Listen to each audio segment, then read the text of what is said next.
Okay, so I just want to do a short video today. But I did want to talk about one thing that someone brought up to me pretty recently. If you look at these samples that are available in the Maps SDK, you'll see that, they look pretty basic. The same thing you always get. You get a map, whatever widgets, in the old widget part of the ArcGIS Maps SDK, and you have your zoom buttons here. But if you come over to a app that you've built using the map components, there's no zoom here. What the heck happened to my zoom? Oh no, it's not there. All right, so you need to go ahead and add your zoom. So let's go and do that. So if I come over here and we look at the index HTML file, I can go and just add a zoom in here. Perfect. Notice I don't have a position set for the legend or the zoom. We kind of provide some what we think are nice defaults for the position, so you don't have to set it all the time. But if you want to move it around, you're free to go ahead and do that. Okay, I added my zoom component, but it's still not there. What's up with that? Okay, one more thing you gotta do. You're gonna have to go into the imports in here, and you're gonna have to import. I'll just use this one here to change this to zoom.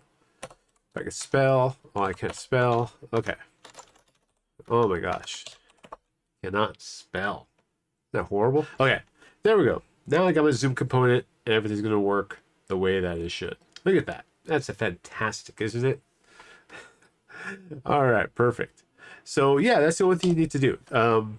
So like I said, that decision was made a while ago that since we're using components, things like the zoom and web scene, the navigation toolbar and stuff are not going to be included by default. It's up to you to go ahead and add them into your applications. So that way you have that full experience if you want. I mean, personally, I don't think you need a zoom button a lot of times, especially on a mobile device. It could take up some valuable screen real estate. And on mobile, people are used to, pinching, right? So I don't think you need the buttons in that particular case. There is a really cool one that I think you could use here. So if I do this here, I'm going to say it's going to be ArcGIS. Oh my God.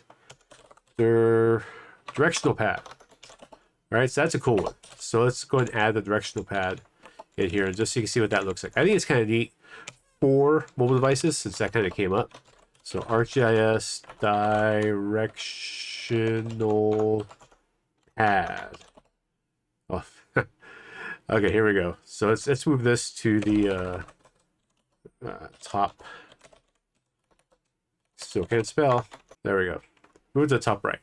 This is something that might be kind of cool on mobile devices or tablets. I think it's really more inclined. And it's got all of these kind of like buttons you can use to kind of navigate around. And even you rotate the map, it's got a little compass inside of it, right? That'll go away when it's not rotating anymore. That's kind of cool. I think that's kind of neat. So yeah, I think that's pretty useful. A lot of apps. But again, you just kind of mix and match and add things to your mapping applications that you're going to want. All right, so that's a quick tip for the day. Feel free to check it out. Look at me, I opened a pop-up, didn't even know it. Feel free to check it out. Try out the Maps SDK, try out the components, and have a lot of fun. If you have any questions, please feel free to drop them down below. Don't forget to comment, like, and subscribe. Thank you very much. Have a great one.